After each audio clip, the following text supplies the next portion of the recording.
истински в мен.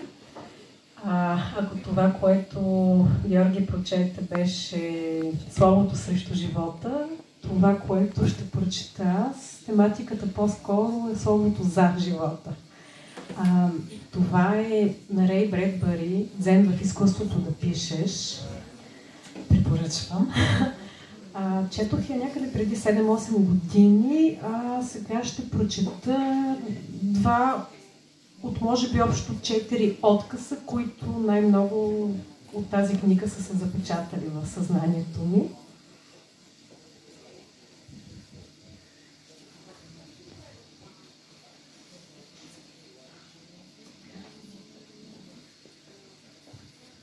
Понякога оставам поразен от способността си. Бил съм на 9. Да осъзная уловката и да намеря начин да избегна. Как така момчето, което съм бил на 29 октомври 1929 година, е могло да накъса цялата си поредица комикси на Бък Роджърс заради подигравките на съучениците си от 4-ти клас, а месец по-късно да реши, че приятелите му са идиоти и да започне наново да събира комиксите.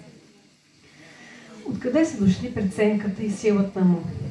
През какво съм преминал, че да кажа: направо съм мъртъв, кой ме убива, от какво страдам, какъв е лекът? Очевидно съм можел да дам отговор на всички тези въпроси. Установих болестта, накъсването на комиксите. Открих лекарството, да започна отново да ги събирам, независимо от чуждото мнение. Направих го и ми се отрази добре. Но все пак, на онази възраст, кога човек свиква да отвръща подобаващо на агресията на връстниците си? Откъде съм намерил смелост да се развънтувам, да променя живота си, да заживея сам? Не искам да обръщам твърде голямо внимание на този епизод, но дявол да го вземе. Обичам онова 9-годишно хлапе такова, каквото е било. Без него нямаше да доживея да пиша увода към тези есета. Част от отговора, разбира се крие в онова, че обичах Бък Роджърс страшно много и не можех да понеса гледката на съсипаната си любов, на унищожените си герои и живот. Все едно най-добрият ти приятел, най-обичният ти човек и другар, център на живота ти, да се удави или да го застреля с пушка. Ако загубите приятел по такъв начин, няма как да го върнете след погребението. Но разбрах, че Бък Роджърс може да заживее в този живот, стига да му го дам. Затова му направих дишане уста в уста. И хей, той се надигна, отвори уста и каза: какво става? Крещете, скачайте, играйте, надбягвайте копелетата.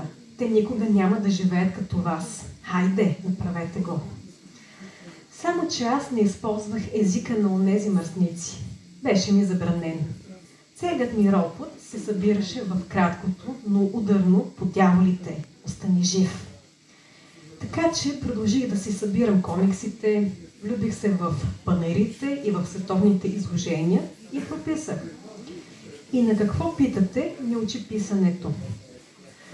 Първо и най-важно, то ни напомня, че сме живи и че това е дар и привилегия, а не право.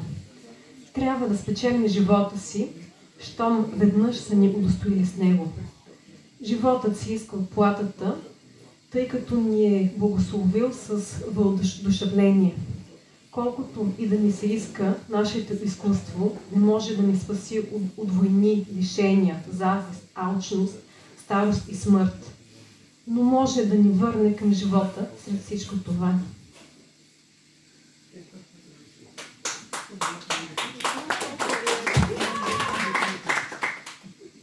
Така, вторият отказ.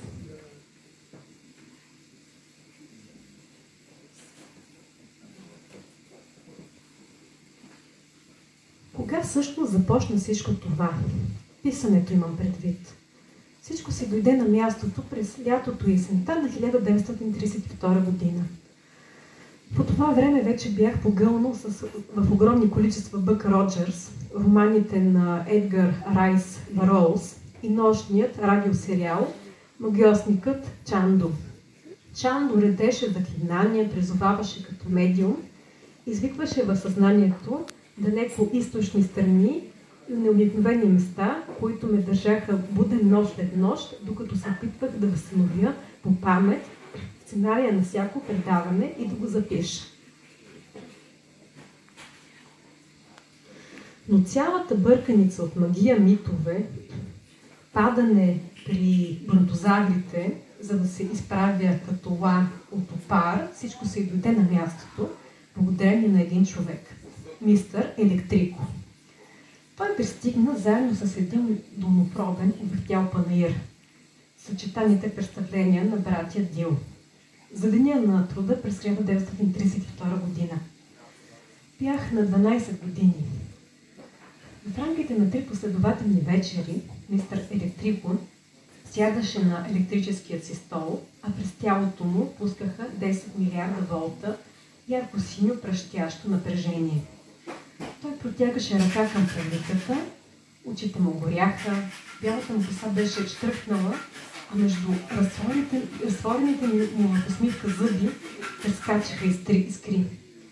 Мистър Електрико пускаше меча Екскалибур над главите на децата и ги посещаваше в рицарство с огън.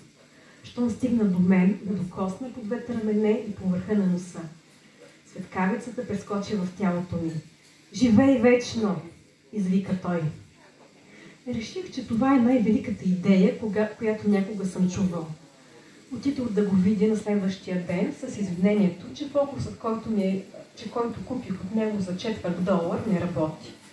Той го поправи и ме разведе и шатрите, като пред всяка викаше: „Не говорете мърсотии!“ А после влизаше и ме срещаше с джуджетата, с акробатите, с дебелите жени и с илюстрираните мъже. Повървяхме до езерото Мичиган и седнахме на брега. Мистър Електрико ми разказа за малките си философии, а за своите големи. Никога няма да разбера защо избра да споделя с мен. Но ме слушаше или се преструваше, че ме слуша, може би защото бе далеч от дома, защото някъде по света беше оставил син, или пък нямаше син, а му се искало да има.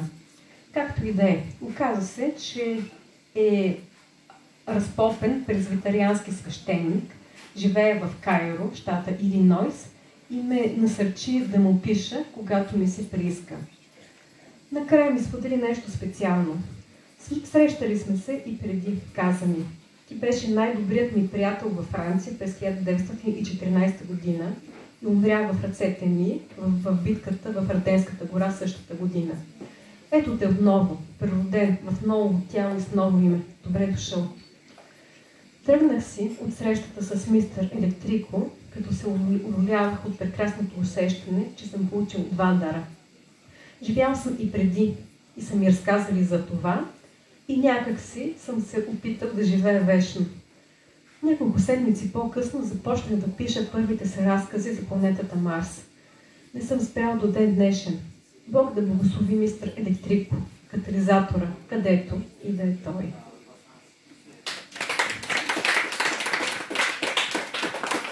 Благодаря. Много хубава вечер.